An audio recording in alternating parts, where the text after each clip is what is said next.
વંદે માતરમ વિદ્યાર્થી મિત્રો આપણે આજે હિન્દીમાં કવિતા નંબર 5 ધમક ધમક આતા હાથી આપણે આ કવિતામાં હાથી વિશેનો પરિચય જોવાનો છે। તો વિદ્યાર્થી મિત્રો તમને હાથી ગમે છે ને? હા, હાથી એક સૌથી મોટું પ્રાણી છે, હે ને? હા, તો આ કવિતામાં આપણને હાથી વિશેનો પરિચય કરાવ્યો છે। હાથી કેવી રીતે મોજ મસ્તી કરે છે, હાથી કેવી રીતે આવે છે, કેવી રીતે જાય છે, અને હાથી કેવી રીતે સૂંઢ ઉઠાવે છે, નીચે કરે છે, તે પોતાની સૂંઢને હલાવે છે, તે કેટલા કેળા ખાય છે તે કોઈને બતાવતો નથી। એવી રીતે વિદ્યાર્થી મિત્રો અહીં હાથીનો પરિચય કરાવ્યો છે। તો ચાલો આપણે કવિતા જોઈએ। કવિતાનું નામ છે ધમક ધમક આતા હાથી। તેના કવિ છે પ્રયાગ શુક્લ। પ્રયાગ શુક્લ છે પ્રસ્તુત કવિતા प्रसिद्ध रचनाकर श्री प्रयाग शुक्ल द्वारा रचित गई है। એટલે આ કવિતા છે તે પ્રસિદ્ધ રચનાકાર એટલે કવિતાના જે કવિ છે એનું નામ છે પ્રયાગ શુક્લ। તેના દ્વારા આ રચના કરી છે। आपका जन्म ईस्वी सन 1940 में कोलकाता में हुआ था। એટલે તેનો જન્મ ઈસવીસન 1940 कलकत्ताમાં થયો હતો। साहित्य की विविध विद्याओं पर असक्त रूप से लेखनी चलाई है। એટલે સાહિત્યમાં તેણે વિવિધ વિદ્યાઓ પર ખૂબ જ સરસ રૂપમાં તેણે લેખન કર્યું છે। बच्चों के लिए आपने बहुत उल्लेखनीय रचनाएं लिखी है। એટલે બાળકો માટે તેણે ખૂબ જ સરસ આવી કવિતાઓ રચનાઓ લખી છે। आपके 9 કાવ્ય સંગ્રહ, 5 લઘુકથા સંગ્રહ, 3 ઉપન્યાસ, 1 કલા પુસ્તક, સત્યજીત રે પર એક પુસ્તક પ્રકાશિત है। એટલે તેમના 9 કાવ્ય સંગ્રહ, 5 લઘુકથા સંગ્રહ, 3 ઉપન્યાસ, 1 કલા પુસ્તક અને સત્યની જીત પર એક એણે પુસ્તક प्रकाशित કર્યું છે। इसके अतिरिक्त पत्रिका का संपादन भी किया है। એટલે તેમણે હજુ બીજી ઘણી બધી પત્રિકાઓ પણ બનાવેલી છે। તો વિદ્યાર્થી મિત્રો આપણા કાવ્યના કવિ છે પ્રયાગ શુક્લ। આ હતી તેના વિશેની માહિતી। હવે આપણે જોઈએ આપણી કવિતા। તો સૌપ્રથમ આપણે કવિતાનું ગાન કરીશું, હે ને? આપણે કવિતાને ગાઈશું। તમે પણ મારી સાથે સાથે ગાશો। धमक धमक आता हाथी, धमक धमक आता हाथी, धमक धमक जाता हाथी, धमक धमक जाता हाथी। अपनी सूंड उठाता हाथी, अपनी सूंड उठाता हाथी, अपनी सूंड गिराता हाथी, अपनी सूंड गिराता हाथी।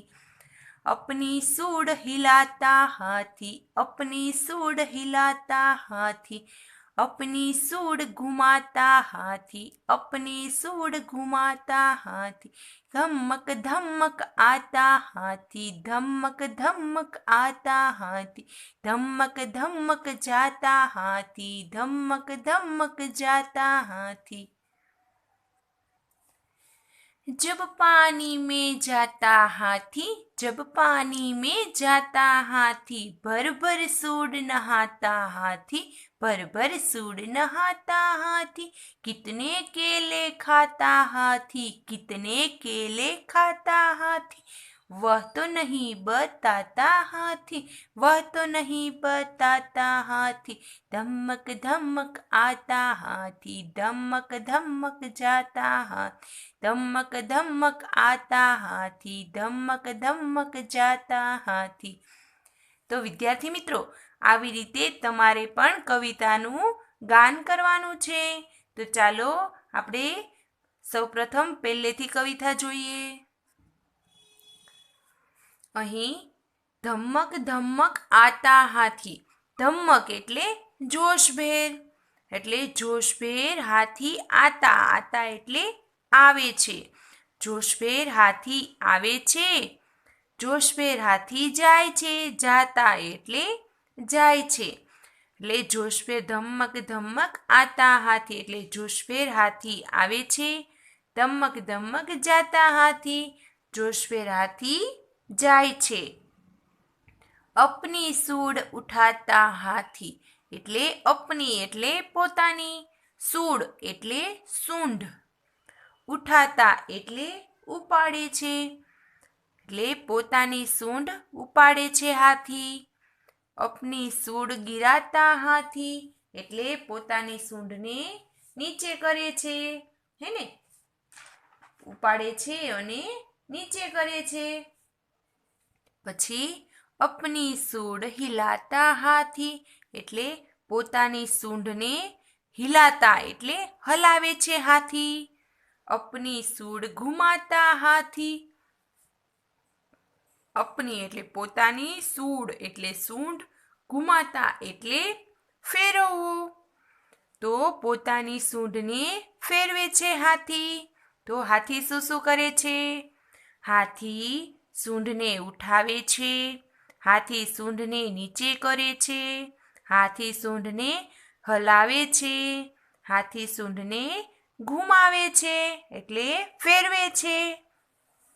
તો જોશભેર હાથી આવે છે, જોશભેર હાથી જાય છે અને સૂંઢ ઉઠાવે છે, સૂંઢ નીચે કરે છે, સૂંઢને હલાવે છે અને સૂંઢને ફેરવે છે. તો આવી રીતે હાથી આવે છે અને મોજ મસ્તી કરે છે. પછી ધમક ધમક આતા હાથી, જોશભેર હાથી આવે છે. ધમક ધમક જાતા હાથી, જોશભેર હાથી જાય છે. તો વિદ્યાર્થી મિત્રો, તમારે પણ આવી રીતે સરસ મજાનું ભાષાંતર કરવાનું છે. જબ પાણી મેં જાતા હાથી એટલે જબ એટલે જ્યારે, પાણી એટલે પાણી, મેં જાતા હાથી, જાતા એટલે જાય છે, જ્યારે પાણીમાં હાથી જાય છે. ભર ભર સૂડ નહાતા હાથી એટલે ભર ભર એટલે પાણી ભરી ભરીને સૂંઢ, નહાતા હાથી એટલે પાણીમાં, સૂંઢમાં પાણી ભરીને તે સરસથી નાય છે. એટલે જબ પાણી મેં જાતા હાથી એટલે જ્યારે પાણીમાં હાથી જાય છે ત્યારે સૂંઢ ભરીને પાણીથી નહાય છે. कितने केले खाता हाथी यह तो नहीं बताता हाथी.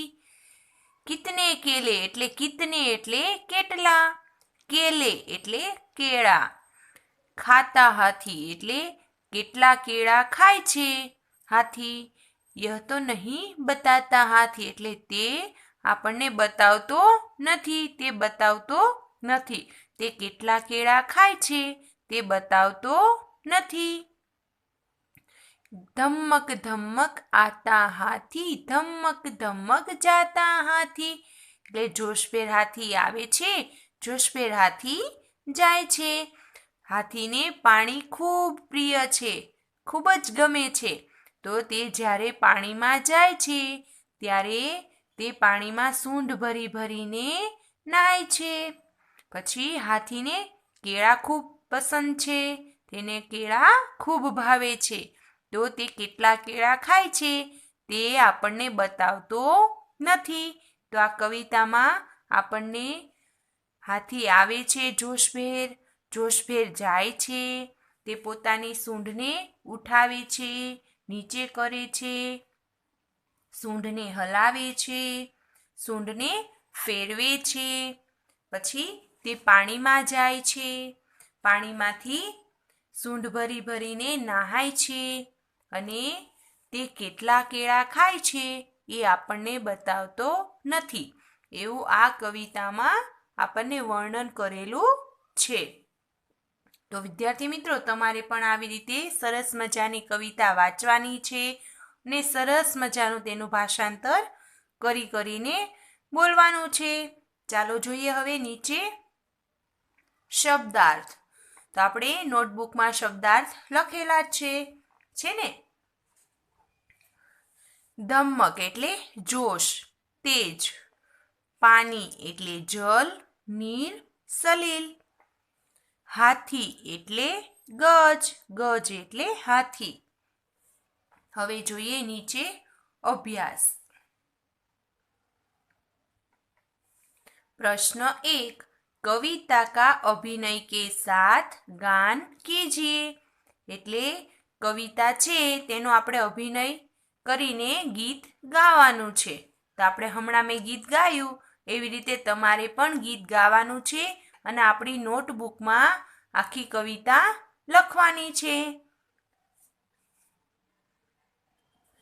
તો વિદ્યાર્થી મિત્રો, આવી રીતે આપણે નોટબુકમાં કવિતા લખીશું અને ગાઈશું. ધમક ધમક આતા હાથી, ધમક ધમક જાતા હાથી, अपनी सूंड उठाता हाथी, अपनी सूंड गिराता हाथी, अपनी सूंड हिलाता हाथी, अपनी सूंड घुमाता हाथी, धमक धमक आता हाथी, धमक धमक जाता हाथी. जब पानी में जाता हाथी, भर भर सूंड नहाता हाथी, कितने केले खाता हाथी, यह तो नहीं बताता हाथी, धमक धमक आता हाथी, धमक धमक जाता हाथी. તો વિદ્યાર્થી મિત્રો, તમારે પણ આવી રીતે સરસથી કવિતા લખવાની છે અને સરસ મજાની મુખપાઠ પણ કરવાની છે. ચાલો હવે આપણે જોઈએ આગળ. प्रश्न 2, सूचना के अनुसार अभिनय कीजिए. એટલે સૂચનાના આધારે અભિનય કરવાનો છે અહીં. તો અહીં પહેલું આપેલું છે રોના. તો વિદ્યાર્થી મિત્રો, તમારે રોવાની એક્ટિંગ કરવાની છે. તમારે રોતા હોય તેનું અભિનય કરવાનું છે. ચાલો તો બધા કરો તો. હે ને, બધા રડો છો ને એવી રીતે? હા, એટલે તમારે એવી રીતે અભિનય કરવાનું છે. પછી બીજું છે હસના. તો આપણે હવે હસવાનું છે. ચાલો એક સાથે આપણે હસીશું. હા હા હા, હે ને? બધા જોર જોરથી હસો તો. અરે વાહ, તમે તો બધા ખૂબ સરસ હસો છો. પછી નીચે પટાખે છોડના, એટલે ફટાકડા ફોડવા. તો તમે બધા ફટાકડા કેવી રીતે ફોડો છો એવી રીતે તમારે અભિનય કરીને બતાવવાનું છે. પછી કપડે ધોના. તો કપડાં ધોવાના છે. તો આપણે કેવી રીતે કપડાં ધોઈએ છીએ તેનો અભિનય કરવાનું છે.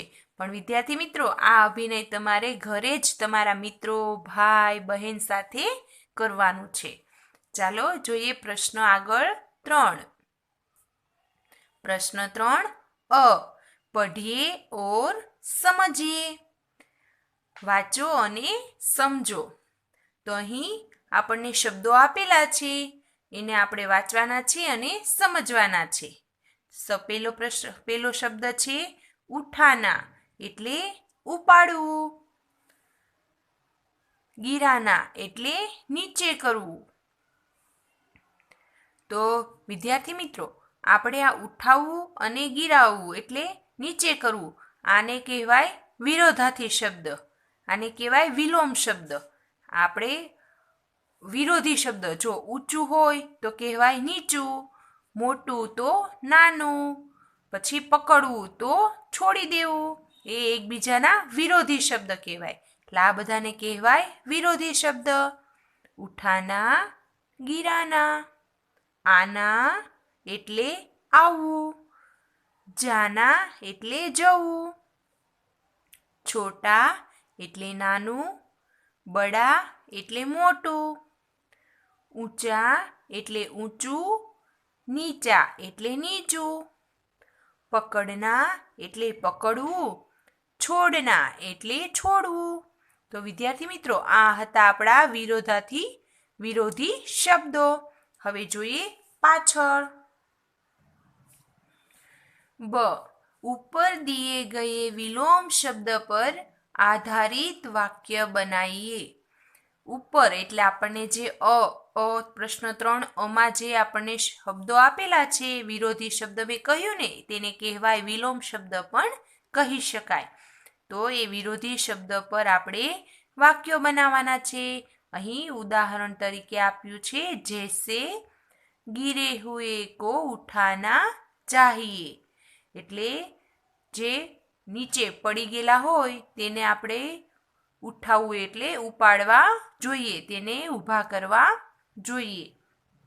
હમેं किसी को गिराना नहीं चाहिए. હમે એટલે આપણે, કિસી કો એટલે કોઈને, ગિરાના એટલે નીચે પાડવું જોઈએ નહીં. એટલે અહીં આવ્યું ઉઠાના અને ગિરાના. આ બંને શબ્દનો ઉપયોગ કરીને અહીં વાક્યો બનાવેલા છે. તો આપણે પણ એવી રીતે આગળ જોયા ને, ઊંચું, નીચું, આના, જાના, એના વાક્યો બનાવીએ. તો આપણે વાક્ય બનાવતા જઈએ. તો પહેલું વાક્ય બનાવીશું, ઘર મેં सबसे छोटा. लाव्યું एक छोटा. घर में सबसे छोटा बच्चा शरारती होता है. એટલે ઘરમાં સૌથી નાનું જે બાળક હોય તે તોફાની હોય છે. घर में सबसे बड़ा આવ્યું ને, घर में सबसे बड़ा बच्चा समझदार होता है. એટલે ઘરમાં સૌથી મોટું જે બાળક હોય તે સમજુ બાળક હોય છે. પછી આપણે જોઈએ આના અને જાનાના વાક્ય. હમે પાઠશાલા મેં સમય પર આના ચાહીએ. એને આપણે સ્કૂલે સમયસર આવવું જોઈએ ને. આના એટલે આવવું. હમે દાદાજી કે સાથ મંદિર જાના ચાહીએ. એટલે આપણે દાદાજીની સાથે મંદિર જવું જોઈએ. જાના એટલે જવું. પછી પકડના અને છોડના એના વાક્યો જોઈએ. रास्ते पर बच्चों को बड़ों का हाथ पकड़ना चाहिए. એટલે રસ્તા પર આપણે જતા હોય ત્યારે બાળકોએ મોટાનો હાથ પકડવો જોઈએ. પકડના એટલે પકડવો. પછી बाजार में बड़ों को बच्चों का हाथ नहीं छोड़ना चाहिए. એટલે આપણે બજારમાં, એટલે આપણે જ્યારે કંઈ પણ શાક માર્કેટમાં, બજારમાં ગમે ત્યારે મમ્મી સાથે કે પપ્પા સાથે જઈએ તો મોટાનો હાથ છોડવો જોઈએ નહીં. પછી રોના અને હસના. તો ચોટ લગને પર હમે રોના આતા હે.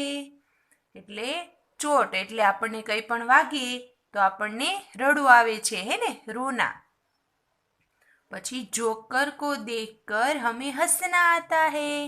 આપણે જોકરને જોઈએ તો આપણને હસવું આવે છે ને, તો એ વાક્યમાં આવ્યું હસના, આગળના વાક્યમાં રોના. તો વિદ્યાર્થી મિત્રો, આવી રીતે તમારે વિલોમ શબ્દ પર, વિરોધી શબ્દ પર વાક્યો બનાવવાના છે. તો ચાલો વિદ્યાર્થી મિત્રો, આજે આટલું જ. આવતીકાલે ફરી મળશું. ત્યાં સુધી આવજો. વંદે માતરમ.